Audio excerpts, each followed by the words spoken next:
Dayton is a relationship-based community. It's about the relationships you have, the people you know, the people you trust, and then working with those people and treating them well. That's how Dayton gets business done. All right, you're listening to Being Built. I'm Aaron Davis, the host and the founder of Reliant Search Group, here with Chris Kershner, CEO for the Dayton Area Chamber of Commerce, of which I am a member. You are a member. Thank you for your membership. Yeah, it's been valuable to me already. A veteran owner right. of a business, Yeah, which is important to us as well. That's right. Your crew has helped me figure out how to get veteran-owned status for my business. Get your certification, which opens some doors for access to capital. That's right. And opportunities in the community. So we've got a great team at the office that work on minority, women, veteran-owned businesses every single day. Jelani and Natasha, who I've been working with. Great people. They're great people. Yeah, they have good senses of humor too. They're very tolerant of my. I follow the mantra: hire great people and get out of their way. Yeah, and that's what I try to do at the chamber. We were talking about the fly-in, and I loved the networking aspect of it more than anything else. It was actually a former participant who said, "Oh, you should definitely go to this event." And then I talked to somebody else about it. Scott McGowan, actually, I had coffee with him. He's going to be a guest on the podcast in a couple of weeks. Oh, he's a great business leader, great philanthropist for this region, really truly believes in bettering the Dayton community. I just read his book, actually. Good energy, good emotional energy. Yeah. I liked his vulnerability at that fly-in when he received that award. That was one of those occasions where I'm like, oh, I could cry. Yeah. I'm a big wimp, though. It's easy to make me cry. Well, things are emotional, right? I mean, we all work hard at our jobs. We have relationships in this community. And when you see people that are genuine and authentic in what they do and how much they care, you react with emotion as well. And there's nothing wrong with that. I've never been somebody who's like, oh, it's just business, separate my personal life from my business life. Like, it's a huge part of my life. Even the whole work-life balance thing to me it's a weird way to talk about that subject. It's not necessarily a bad subject, but they're all your life, right? Your work is a big chunk of your life. It's not just something you have to do. It becomes a big product that you produce, right? I don't think there's separation between the two. Yeah. I think they're all one, and all one in a very good way. It doesn't mean that I never take a break from work or I never take a break from my family. I absolutely do, right?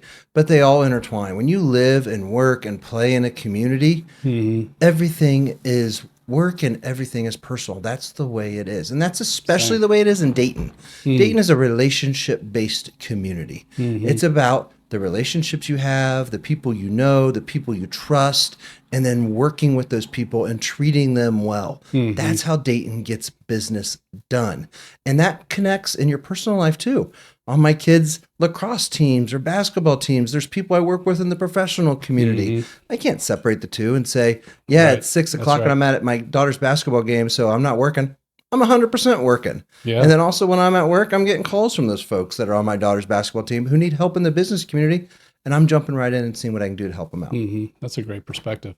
It's true. On the baseball field, soccer field, or whatever, those are all business relationships too. Yeah. You and me, we live about, a third of a mile from each other, right? It was inevitable that we have a conversation. That's exactly right. So from both a personal and professional life, we're right here and mixed in together. Yeah, we're neighbors and have all these business connections in common.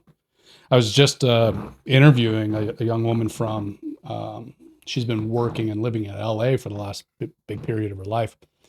And she was asking me about the business community in Dayton. And I'm going to now point her to that series of statements that you just made because you explained it really well. And I think the difference is in a huge city, you can have little segments of your life put in different corners of your life. But in this town, you're right. Like your neighbors are your friends, are your kids' baseball coach, or your coworkers, you sit next to them in church. I mean, they're all the same people. They're all the same people, and they're all good people. Yeah. And if you treat them authentically and you're genuine and you do what you say you're going to do, you can have unlimited success in this community. Yeah, this community takes care of people that believe and take care of this area. Yeah. You truly can't have community wealth without business success, but the two are intertwined. You have to have each of them to be successful. Yeah, and it's not Mayberry. Like, so we talk about how different Dayton is from LA or something. Yeah. It doesn't mean there's not a booming, industry, innovation, and economy here, because there absolutely is. You're right. There's so much room to thrive here. It really is. But if you're willing to do it, do what you say you're going to do. And if you do that, this community will embrace you. They'll uplift you. It's a very unselfish community in that way. There's enough for everybody to have success. Individuals want you to be successful, and they're willing to lift you up because they know if you're lifted up and your company's successful, then that's going to make the chamber more successful. It's going to make the city more successful, the county more successful. There'll be more resources in the community to sponsor the little league teams and nonprofit organizations. Everybody wins. What's the most important thing you do at the chamber? Because I can hear you selling the beauty of the economy in Dayton. Like obviously that energizes you. I solve businesses' problems. I mean, that's what I do. I mean, my bias in my world is business, right? And I'm a big believer. If you follow the money, you know what motivates somebody. So if you follow the money in my organization, it goes back to individual members' dues dollars. Companies like yours, Aaron, that pay us an annual dues to be a member of the chamber. That's who pays the salary for the 30 people that work downtown, keeps our lights on, and allows us to do our work. So in turn, that's who we work for. Yeah. Our job every single day is to support the business community, to help solve businesses' problems so that they can make a lot of money.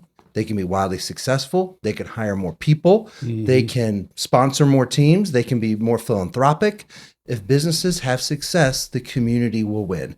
Yeah. And we help them get to that point of success. You've been there for a long time, huh? 19 years. 19 years? That's right. That's unheard of today. It is unheard of, both in marriages and jobs. Right? You outlived the average in both, probably, That's right? And I've been married, 21 years. So wow, you're killing it. I know. I got 2 wins under my belt, so let's not mess it up, okay? Right. Yeah, you don't hear that very often, but when you find a good place that cares about, has similar values that you have and cares about the things you care about, and you're able to really have an impact on a community, you don't want to leave. And that's really where I've been. I came to the chamber 19 years ago as the vice president of public policy and economic development. I saw an interview you did in that role or whatever. I think it was for Wright State, talking about their internship program. Yep. And I loved it. I was the chief lobbyist for the organization, spent a lot of time advocating on behalf of the Dayton area business community in Columbus and Washington, D.C. and locally, and really helping make sure that voice of business was heard at the government levels and made sure that the right policies and legislation were in place that supported business and economic growth. Loved what I was doing there. Then I took a new position as the executive vice president, did more of the operations, spent more time working on the really the bones of the organization, and then took over as president CEO 4 years ago. 4 years ago, okay. So, middle of COVID. Yeah. Oh wow, what a time! It was nuts to walk into it. But to be honest, I thrive in that type of environment. I grew up in the political world, right? That's where I cut my teeth in politics, and that's a high-paced environment. Okay. That is can be challenging and very rewarding, and I like that high pace atmosphere. That I do well with that. And COVID there was unknowns. It was fast paced. Things were changing every single day, and for personally, it met a lot of my needs. I really enjoyed making those types of quick decisions that I felt were in the best interest of our businesses. Yeah, there was a lot of policy related things with a lot of impact happening during that period. Not all of it was beautiful, obviously. It was a mess. I was on the phone with the governor's office every single day during COVID. Serious? Wow. Especially as they were looking at the shutdown. Because if you remember, they were shutting down businesses and public spaces, but they're allowing essential businesses to be open. So did you guys figure out what that was? Well, I tried to help them define it. Really? So my job was to make sure you're advocating for the restaurants and that's right. People need to eat or whatever, right? Basically, all of our Dayton area businesses, I tried to put a case on why they should be essential. Yeah, and it wasn't a far stretch because a lot of them really are essential. There's things we are doing in this community that our national defense relies on, healthcare around the world relies on, education relies on, students rely on, utility and power grids rely on. So it wasn't a far stretch, but I was every single day trying to say, okay, here's the companies that need to remain open, that we need to have as part of our ecosystem no matter what. And I'll be honest, they listened. They were really great to work with. That's good. I got to tell you, I'm glad there are people. I'm not too worried about some dystopian future, Armageddon or whatever, but I'm glad I got a couple friends that are gun nuts. Right? You know, the house. I don't want to be doing it, but you know the house you're going to go to if stuff hits the fan. When the zombies come out. Right. But anyway, that's how I feel about, advocating for a business and that kind of thing. Like that's murky territory that you're talking about. Everybody's got a big opinion and nobody's as clear and right. And somebody has to posture a little bit for the things that matter from that perspective. And I'm glad there are people who can take a strong position on things like that, particularly when it comes to advocating for the vulnerability, the sensitivity of business, small businesses in particular. We just don't have piles of cash, right? They don't. And that's, I mean, 85% of our membership is small businesses, right? Okay. So it's small businesses that are working really, really hard to manufacture the product or the widget that they're making, but they don't have the ability or the resources every single day to be following rules and policies and legislation that's coming out through the state or federal, local government that impacts them. That's our job. That's what we do for them is we monitor those things and then we engage on those things and we work on their behalf to either support or kill legislation that or rules or regulations that will have an impact on their company. Yeah, because not everybody has that same access to that type of information. It's interesting. Everybody probably comes to the chamber for different reasons. My business doesn't depend. There's not that off the top of my head policies or whatever that are real pivotal or that are big variables in the success of our business, or is maybe more dependent on other big variables.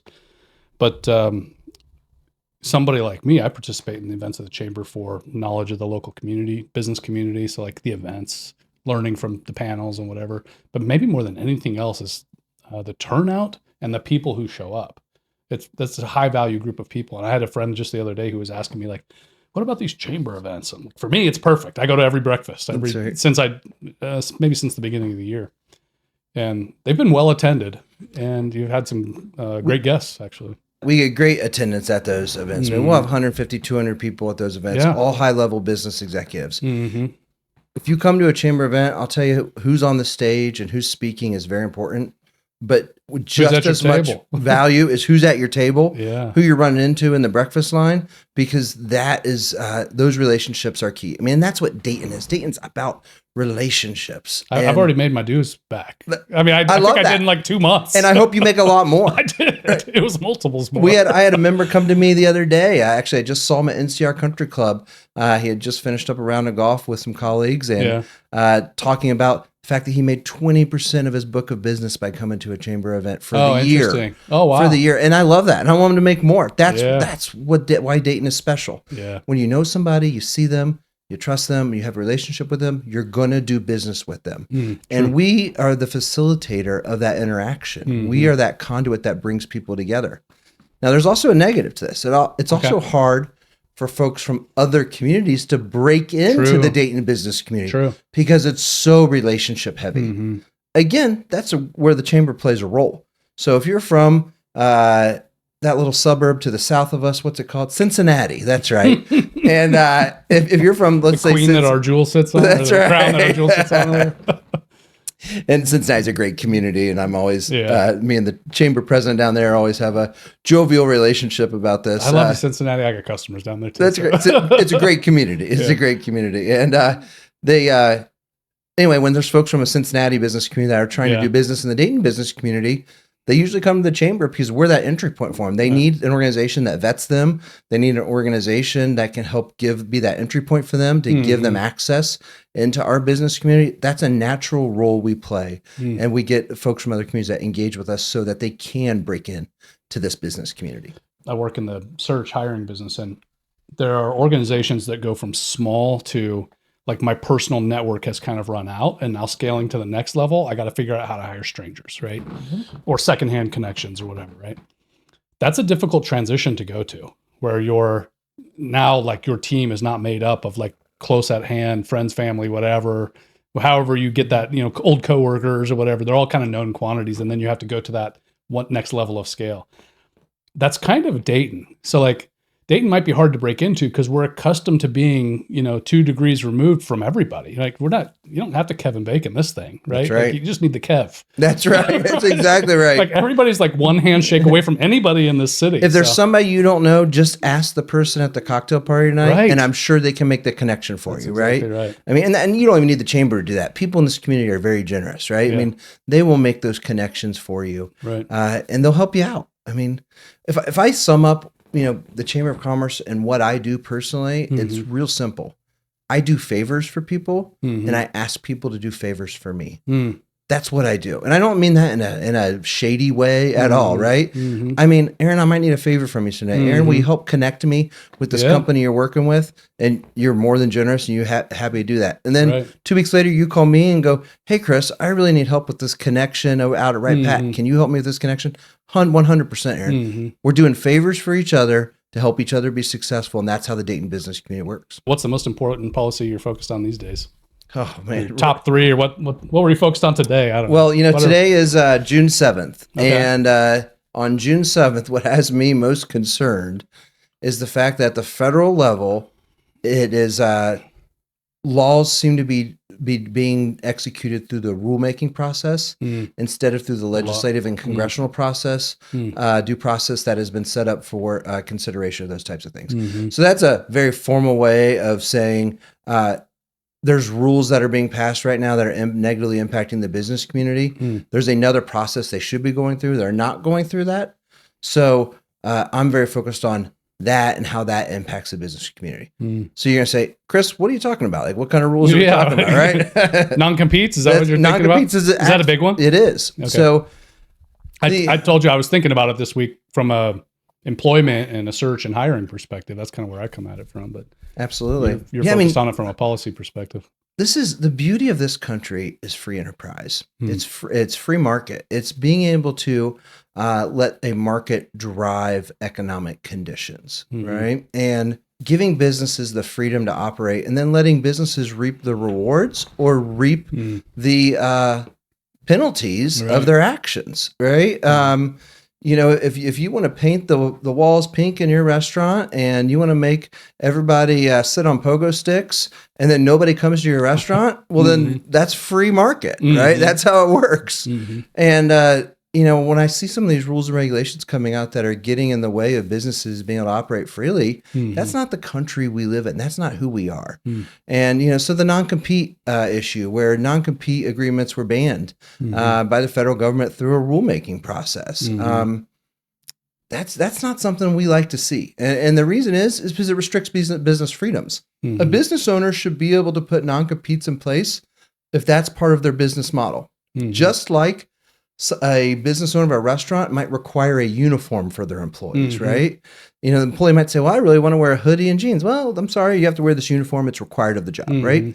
Just as if a business hired somebody and said, here's the non-compete agreement that's required by the job. If you don't like it, you don't have to work here. I'm not forcing you to work at this organization, but this is a requirement of the job because it helps me protect my intellectual property. It helps me protect my reputation and my company, helps me protect my clients. There's many reasons why that needs to be put in place. And it's the business's choice to do that. And when the government steps in and says, no, you're not allowed to do that anymore, it restricts business freedoms, but also puts their intellectual property and things like that at risk. Things they've worked hard for and put millions of dollars into establishing and creating. And now, if there's not a non-compete agreement, there's a threat that it could be stolen, it could leave, something could happen to it. So those things are put in place to protect the companies and to protect the properties and to protect their products that they create, right? So that's concerning. And then on the heels of that, you had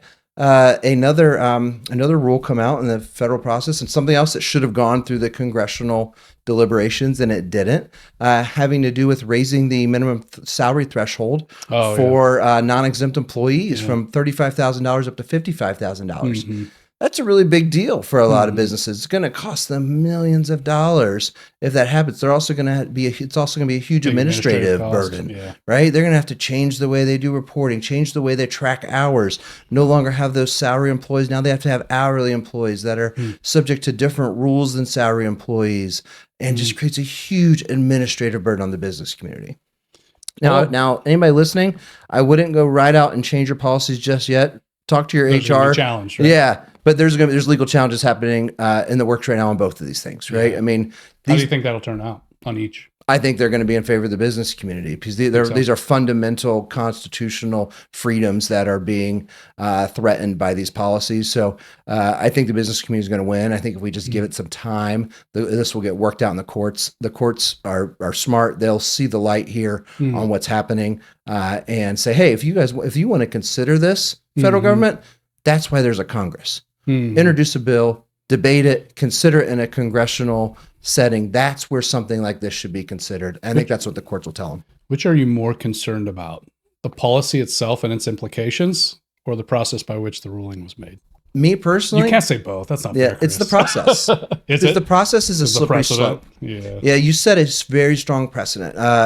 There's another issue. We're actually the lead plaintiff right now on a lawsuit against the federal government regarding price setting for pharmaceutical prescription drugs. So the federal government passed a law that said pharmaceutical companies have to disclose all of the cost in creating and manufacturing prescription drugs. And then once they disclose those costs to the federal government will tell them what price they're allowed to charge for those prescription drugs. I'm sure that'll go great. Yeah. Now, listen, you and me and everybody else in the world wants lower prescription drug costs, right? It's not something that we don't want is lower prescription drug costs. Of course we want that. But the way to get it is not through federal government price setting of private industry. Just like you don't want the federal government to come in and tell you how much you're allowed to charge your customers, pharmaceutical industry doesn't want that either. So we actually filed suit against federal government in court in the Southern District Court of Ohio in Dayton with the U.S. Chamber of Commerce as a partner. And we filed suit here because of the slippery slope, right? If this is allowed to happen, what industry is going to be next? What industry will the federal government start saying, okay, we're going to start telling you what you're allowed to charge your customers. We're going to tell you what you're allowed to charge your customers. That's not the world we live in. That's not America. That's not free enterprise. So that part of the challenge on that is the precedent and slippery slope that it's creating. It certainly impacts members of the Dayton Area Chamber of Commerce. We have members that it directly impacts that are in the pharmaceutical industry. We have supply chain members. So we have strong standing as to why it impacts our membership. But what concerns me even more than that is the precedent it sets, and we have to stand up for business. That's our job. That's what we do. Yeah, that makes sense. That's a strong position because when you, it's supposed to be difficult, right? Like that's why you have multiple entities that have to participate. That's why you have what are we 435 members of Congress? I think that's right. Laws should be difficult. Yeah, I mean, you make and unmake. Right? Debate is a good thing. You need to have debate and consideration. You need to have Republicans and Democrats and independents. It'd be nice if we had more. Yeah, right. Having that debate and that conversation, the diversity of viewpoints is really important in making laws, right? You don't want one party rule. True. I don't want one party rule, right? Or one person rule. Yeah. If we're talking about an administrative body or whatever. That's the right. Executive gets to make a call and that's it. That's exactly right. That's not a democratic process. Yeah. And when you exercise the democratic process the way it's intended to be used, the results are good. You might not have 100% love what was passed, but maybe you'll 70% love what was passed. And that's okay. Yeah. Compromise is not a bad thing in this world. I wish there was more compromise of it. You don't need to have a 100% win. Sometimes a 70% win is just fine. You should take that win. Forces you to stay in the fight and keep listening and keep at maybe our public discourse and the level of listening obviously has not been great for the last maybe 20 years or so. I don't think it's gone the right direction. I don't think anybody thinks it's gone the right direction. Things have gotten really divisive and contentious and that kind of thing. It's unfortunate, I think, for everybody. And it's funny how we all listen to kind of our channels or whatever they are. And you can hear somebody's position and you're like, I know what your social media feed looks like, right? Yeah. We all do that because our preferred perspective on things. And so we enjoy the benefit of being able to kind of intentionally pay attention to the perspectives we like the most. And yet we all know that we're suffering from that. It's almost like drinking this drink. Like, I know this is horrible for me, but I also enjoy being able to enjoy it. But it's Friday at 4:30. That's right. So That's exactly right. I feel like we've earned it. We right? have earned it, right? That's exactly right. But and you know what, the position you're taking, that that the freedom of the business owners and the stakeholders in the business to do as they see fit, and to engage in a voluntary transaction with the stakeholders that are represented in those policies. It makes sense. It makes a lot of sense. That's the process that's set up in a great country like America that has the freedoms we have, right? Yeah. And when you bypass that process, the results are negative. You know, the biggest or the easiest subject to disagree with that, for me, is smoking in restaurants. Remember when that was hot? Yeah. Were you at the chamber when that happened? It was maybe before your time. I think it was 2006. It was right after I started the chamber. So yes, I was. Okay. Were you involved in that haggle or whatever? So I remember businesses were fighting hard for that, on that same basis, that we should have the freedom to do what we want in our business, right? So you're exactly right. So we were involved in it, not because we like cigarette smoking. Right. I hate cigarette actually smoking. Everybody goes into a restaurant and enjoys it more now. Except love for the owner, right? Yeah, exactly. I mean, I don't smoke. Nobody in my family smokes, so I just don't enjoy it, right? But that should be a business's decision, right? Now, there's also a health implication there too. So this isn't something that I would say we are coming out hard against, but we certainly had concerns when it was being considered in 2006, because it should be a business's decision, right? Yeah. If a restaurant wants to have smokers and nobody patronizes it because it's smoky, then that's free market, right? Mm-hmm. Just the opposite is the truth. If somebody has no smoking and smokers don't want to go there and they lose that business, then that's free market. So we had concerns with the smoking ban because it was a mandate on business. Yeah. I really love the smoking ban because I hate cigarette smoke. And you know what's funny is, if I feel the same way you do. At the time, I was like, how dare you tell mom and pop diner or whatever that, Joe Smoky Trucker or wherever can't stop in there and have some eggs and a cig. You know what I mean? Like, what? That's their customer. That's what the business wants to do. Right. That's their that's their target persona. That's right. Whatever. Right. Like that's up to them to serve that party. Right. But at the same time, I'm like, it's so great. I can go into a Waffle House and just enjoy a cheap waffle, right? I don't have to enjoy a cheap waffle and my next door neighbor's cigarette. Right. I mean, I look at it similar to, we were also against the constitutional amendment that created gambling in the state of Ohio. Okay. Now, here's why, right? Now, gambling, or I should say casinos and racinos, have created economic stimulus, right? There's jobs associated with those. Very few things are exclusively good or bad. Right, yeah. They're all There's restaurants that have been built up around them and hotels have been around, so it's created commerce. So you would think, well, why wouldn't you be for that? Well, we're for good government. And what we didn't like is that the authorization for the casinos was being put into the state constitution. Oh, interesting. And once something gets put in the constitution, it can't be changed. So, for example, seemed like an unnecessarily, again, should have been done through the legislative process instead, or done through a statutory ballot initiative as opposed to a constitutional amendment. Okay. But once it gets in the Constitution, it's very hard to change. And the Constitution isn't something we believe that should be messed with very often, right? And then there's also a selfish reason for Dayton. Now, I say this too because I also like going to the casinos. Those are fun to do, right? Like if you want to... You're for that economy existing, but you didn't like that it was... I didn't like that they did it in the Constitution.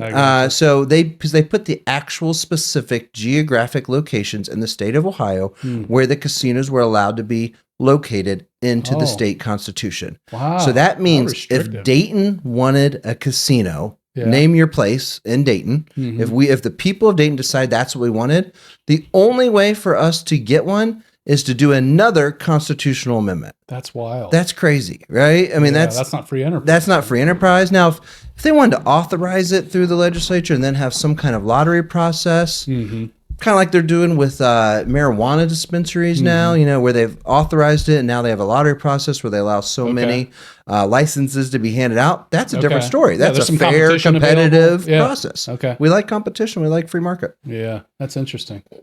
I wonder if now, no, I don't wonder. I speculate with some level of confidence that if they were to take away the smoking ban, how many restaurants would allow smoking in their restaurant? Right? Very few, right? That's a great point. I bet surprisingly there would not be a lot that do it. That's my gut. Yeah, there'd be some bars. There's going to be some that would say some all-night diners. Yeah. But our culture's changed too, right? Policy changed culture, which changed demand. And I don't know if that's a great thing or not. I mean, smokers still go to restaurants. They just go outside and have a cigarette. Yeah.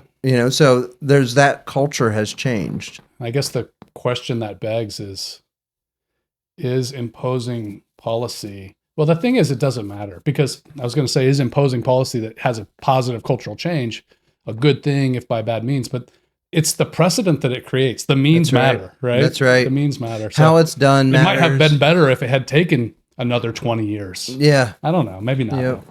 Maybe not.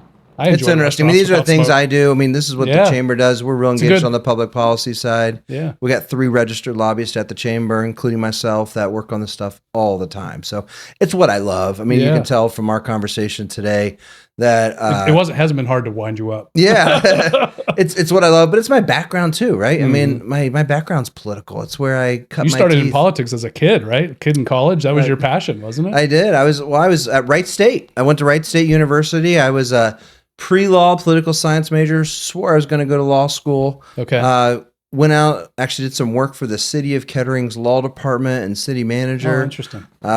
Helping them on some things. And then went out to Washington, D.C., worked for Senator Mike DeWine when he was in the U.S. Senate out there. Interesting. And got to know him and his team really well and his issues. And he's really a great man. I mean, I really enjoyed working with him in that close capacity. Now I was bottom of the rung, right? I was low man on the totem pole in DC. Yeah, exactly.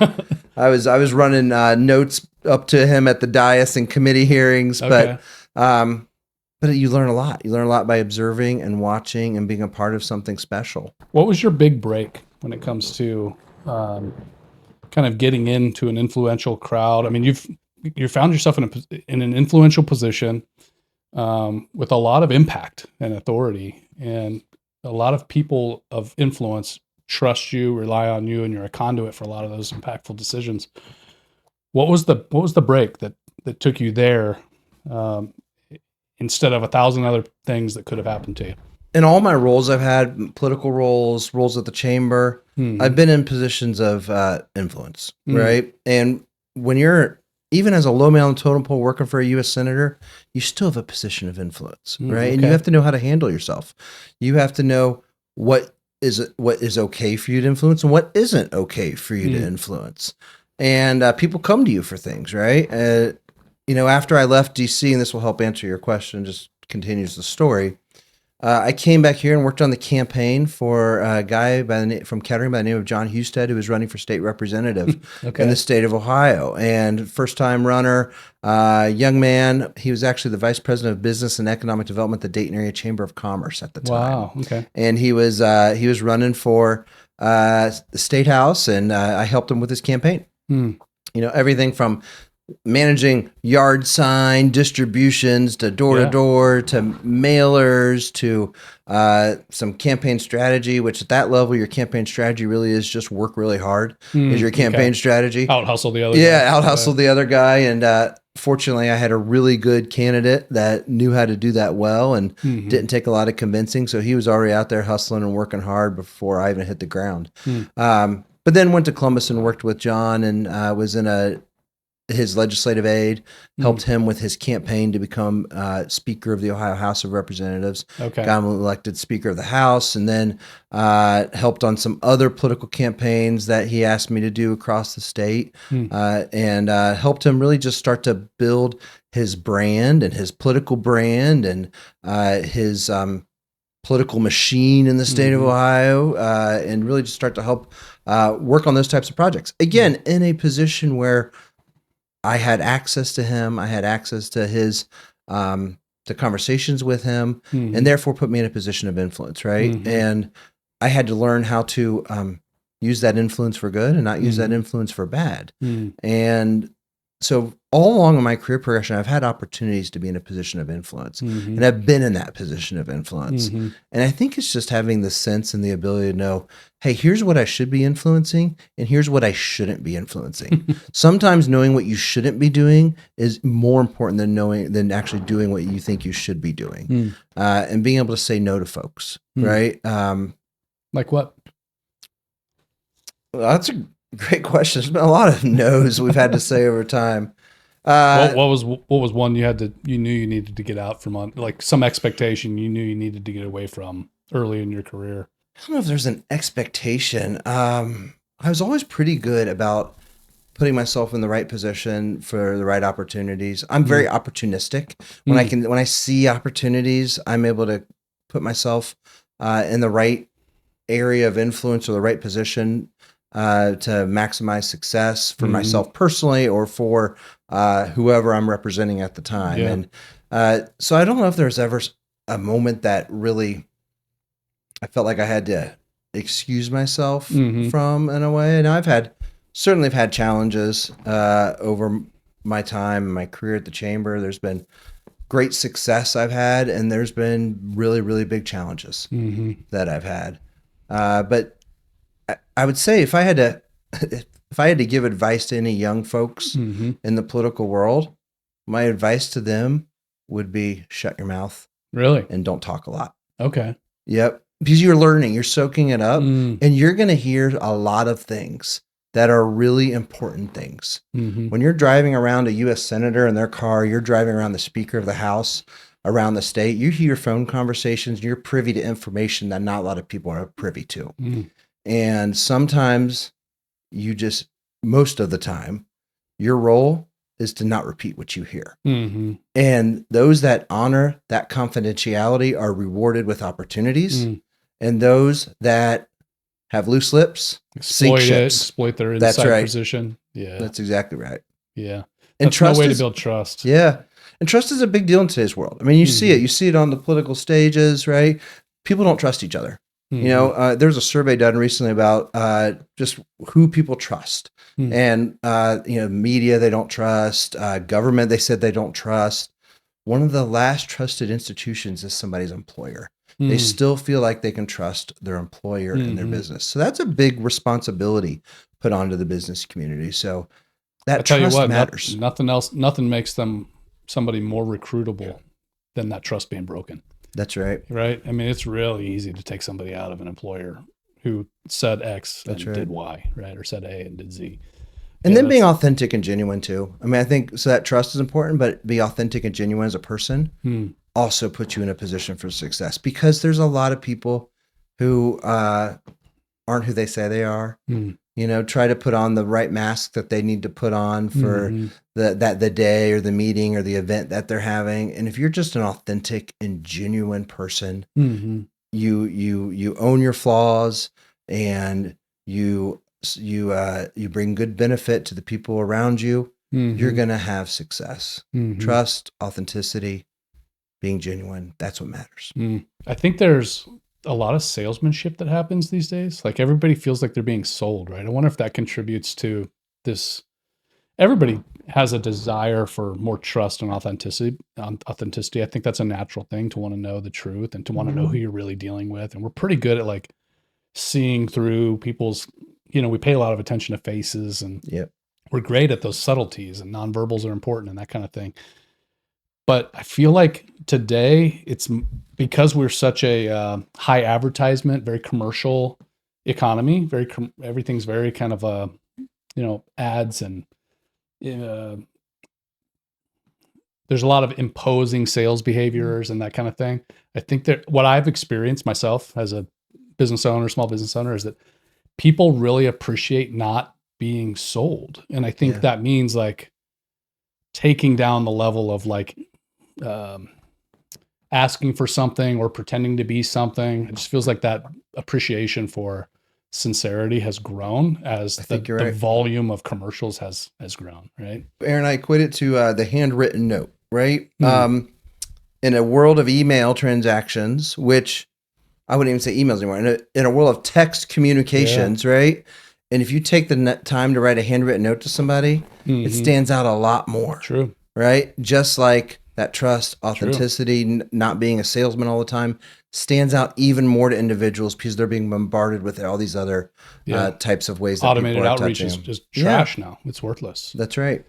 We had to give that up in recruiting a long time ago because it's very obvious. So what's funny at the chamber, we've gone back to doing some snail mail, some U.S. Post Office mail, because everybody went so hard on email marketing that you created new inboxes for that. Yeah. Let me dump that over there. And it all gets spammed out now, right? Yeah. And everybody went away from mailing things in the mail. Yeah. So now we've gone back to mailing more because if you actually get something in the mail at the office, you're like, oh, look at this. Look what's going on. Man. They'd say the best marketers these days say low scale to no scale is the winning position in marketing. And I think that's true in a lot of in leadership too. If you're trying to manage 30 people, and this is my policy for everybody, instead of your relationship with the person, right? No scale to low scale is the winning space to be in right now because everybody feels automated and sold. That's right. You know, you scroll through LinkedIn, and if it's not somebody you know posturing or marketing themselves, it's some ad, right? That's exactly right. Yeah. And if you're being sold to, sometimes it's okay as long as the person who's selling it to you is just being real. Is being real and genuine and saying, hey, Aaron, here's what I'm trying, here's what I think you should do, and here's why I want you to do it. And I'm going to be honest about that. I'm not going to BS you and beat around the bush about why I think you should spend money on this. I'm going to tell you, hey, it would help me if you did this, and here's why. But here's why I think it would help you. And if that's true, and you'll see through that, right? I mean, everybody does. If it's true, you might want to buy it. Yeah, true. It's funny how a colleague of mine and myself, we were talking about sales pitches or whatever, and mine are generally now just like one-liners. Yeah. Like, hey, do you need this? Yeah. Right? Yes or no? Yeah. Like I'm here, just letting you know I have bandwidth. Can I help? No, I'm good. Or yeah, actually, let's talk. And it's what's funny is that kind of just very straight up outreach and connection to folks or whatever is sincere. There's no, hey, hope you're doing well. Like the more of that I take off, the more engagement I get from the people in my network. Because you're being real. Yeah. You're being authentic. You're being genuine. That's what matters. I mean, that's what matters in leadership too. Great advice. Right. I mean, I lead 30 people at my chamber office, and my role, however many thousand customers too that you have in 2,200 businesses who have 200,000 employees, right? So really big footprint. But when I'm leading my 30 people at the office, my role is culture. I create culture and I execute culture, right? And that's the way a good leader should lead an organization, right? I'm also the chief salesperson for the organization, right? The chief relationship builder and connector in the organization. Those are things that's in the job description. What's not in the job description is I create culture and I drive culture. And that's important because the number one way that you can keep people at a company and you can attract people to the company is culture. What do you think your team would say is the culture that you create? How would they describe it? They would say that I create a culture of inclusivity. Okay. That a culture of respect, a culture of leadership, not a micromanaging culture, but a culture where everybody has an opportunity to have high level of success on their own, and they're respected independently for their leadership and the success that they bring to the organization. And that kind of culture really scales. It does. Autonomous leaders. That's right. That feel empowered. Yep. And seen and respected. It's not just a line. I hire really good people and I let them do their jobs. If you hire really good adults that know how to do the work, then my role is not to tell them how to do their job. Yeah. My role is to help get out of their way. And if they need help knocking down a wall every once in a while, that's my job, is to help knock down that wall every once in a while. But I spend a lot of time hiring really good people, and then I need to let them do what they do really well. You've spent almost 2 decades at the chamber now. So you've seen a few folks come and go. What's the hardest lesson you've learned in terms of how you hire people? Spend a lot of time in the upfront hiring process so you hire the right folks. That matters a lot. And then I hire for culture before I hire for skills. Because if you're going to be a cancer in our culture, you're not going to work for my company. That's not somebody you might have the great skills, but if you are going to be extremely difficult to work with and not work well with our team and fit into the culture that we've built, then it's not going to be a successful relationship. So I spent a lot of time up front hiring the right people and hiring the right people that fit our culture. Mm-hmm. And I'll hire for that every day before I hire for actual skill set. Yeah, I like that. You might slow down your hiring process a little bit, but Yeah. you're also not going to have people on your team that are creating multiplying problems, right? I have people at the chamber that work for me, have been there for 28 years, 22 years, Wow. 17 years, 15 years. I take that as a compliment, right? The compliment because we've created a culture environment that they want to be in. And I want to continue to do that. I'm doing a presentation later this year on how to vulnerabilities when it comes to being able to recruit people out of places and how to turn that into a retention policy. And three big things come out all the time. One, it's money. It actually matters. You know, paying people what they're worth. Absolutely. Feeling like you're well rewarded or whatever. People knowing that they have an impact. So feeling clear that what you do matters. And so sometimes that means being seen and appreciated, that kind of thing. So sometimes that means being seen, acknowledged, understood for who you are.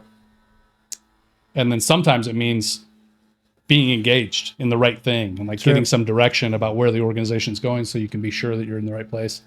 And then the other thing has to do with character, the character of the leader, right? And people do, and this is based on what we actually experience as headhunters, as search agents, right? We're generally going after the best people. Like when I'm hunting for somebody, I want that guy that's been somewhere for 20 years. That's an indication to me that somebody loves them, right? I want that kind of talent, right? And when we're able to shake them loose, it's because of one of those things. They're not paid well enough, that the work they're doing doesn't have an impact, or they don't feel like it does. Or because of the character or perceived character. And oftentimes it's the perceived character because there's bad communication of the leader, right? So you should absolutely take it as a compliment that you've got 2-decade veterans in your organization that have been with you since that organization, since you started the organization. Because people leave leaders. That's right. They leave because you have a bad Friday, bad Monday with that boss, and I call them on Tuesday, they're gone. Right. So if you have a bad Friday, bad Monday with that leader, but they know you, they trust you, and they know when they walk into your office on Tuesday that they're going to resolve that issue with you, they don't even take my call. Yeah. Right. So they're not even looking at that inbox. Right. What I work on every single day is relationships with my team and then relationships externally as well. That's what I do, is relationships and managing those relationships to help advance what is needed for our business community. That's it. What's your big goal for the next year or two? Dayton is on the best trajectory I have ever seen it in my lifetime right now. And I was born and raised in Kettering, right? So I've been here for a long time. As I said, did my stints out in DC and in Columbus, but came back home to the motherland, right? Yeah. And I've never seen it doing so well as it is doing right now. There's outside investment coming in from outside the state. There's local investment that's happening. There's jobs that are coming here. There's billions of dollars in investment that's coming into this area. And there's an energy. There's a renaissance happening there is. In this community that hasn't happened before. And I'm not just saying that because I'm the chamber guy. I feel it. We've had it. We've had our punches, right? I mean, 2008, I wasn't saying this, right? GM was closing. And Lexus, GM. Yeah. Teradata. We've had a lot of big dogs move out of here. Yeah. It hurt. But things have changed now. We've diversified our economy. Right, Pat's doing well. Logistics are doing well. Healthcare is doing well. I mean, all of our industries are just some big booming manufacturers right now. Spending big money here. That's right. You got a new Honda LG plant coming in Fayette County. It's only 37 miles from downtown Dayton, right? If you're in Dayton proper and you want to work there, you can 100% work there. This crazy real estate boom has made places like Dayton in particular, really attractive. Yeah. And this remote work flexibility has also made places like Dayton. I mean, why would you live in San Francisco and work for San Francisco when you could live in Dayton and do it, right? Cost of living's a lot cheaper. Man. Great schools if you have a family. And we have an international airport here and you can hop a flight and pretty much get to anywhere you need to go. I grew up in San Diego. My brother still lives there. You can buy a mansion here for the cost of a shack there. Oh, I bet. Right? And live great. Yeah. Live great. And in a great community it's where you're great quality of life. Again, only a couple of connections removed from everybody, right? It really is. You called it a renaissance. I don't think I've heard it described that way, but I feel it. I really do love the energy here. It's a great energy. And so your question was, what do I have planned? What's the big goal? My goal is to help my business community get to the next level, right? I mean, that they're leveling up. They're leveling up and they're delivering. But my role is to make sure that I'm knocking down the walls and helping them get to that next level in any way that I can. What's the biggest obstacle that you're going to have to get past or overcome, or the biggest challenge you're going to have to meet in order to see that through successfully? Dayton will always be a medium-sized city. That's not going to change, right? We're not going to wake up tomorrow and go, holy cow, we're Cleveland, right? Or we're Boston. Like that's just not going to happen. It's not going to happen. It's not because Dayton's not doing right things, but we're situated between 3 major metros already with Indianapolis, Cincinnati, and Columbus. So we're always going to be a medium-sized city. So that means we have to work a little bit harder and we have to speak a little bit louder to make sure our voice is heard. It's like your youngest kid, right? Your youngest kid has to yell just a little bit more to make sure mom and dad hear him because the brothers and sisters are yelling too. Yeah. And that's what we have to do. And we're okay with that. We do that really well in Dayton. That's why it's one of the reasons why the chamber is really successful is because our business community realizes if we come together under chamber umbrella, we're going to have a larger voice and have more success than we would as an individual. We can do more as a collective than we can by ourselves. And that's always going to be Dayton's biggest challenge. Chris, thank you very much for being on the show today. This has been great. It has been great. This has been great, Aaron. And my drink's empty, so I'm glad we're wrapping this up. We need a refill, and as soon as I turn these cameras off, I got to ask you about buying benefits through the chamber. Right? Speaking of things the chamber can do to help business. We got health insurance, workers' comp. That's my sales pitch. See, we talked about no sales, so there's my sales pitch. Talking about like getting together, I'm like, wait, I got other stuff I need from the chamber. It's been great being a member, actually, and I love the events. And it's been really easy for me. I've had a couple of folks that I know. I stay connected with a couple of other small business people and whatever. We have our own little micro community to support each other, and just a handful of friends. And more than one of them have asked me recently, "What's your experience with the chamber?" It's already paid for itself. It paid for itself in March. It's a great answer. I love to hear that. Every single company that I work on signing up for the chamber, my message to them is, I don't want you to pay these dues just because you're trying to be a good corporate citizen. That's not who I am. I'm not a nonprofit charity. Right. I don't want you just to give me a check because you feel like it's the right thing to do. I want you to give me a check because you believe you're getting value or will get value out of the organization. And I want to help you get that value. Yeah. So when that dues invoice comes a year from now, you look at it and you go, hell yeah, I'm paying these dues. Right? I don't want it to be a question. I could probably pay that every month. You guys aren't charging enough. Well, we should have another conversation. No, it's been great being a member. I appreciate it. And thanks for being on the show. Happy to do it. Thanks for having me.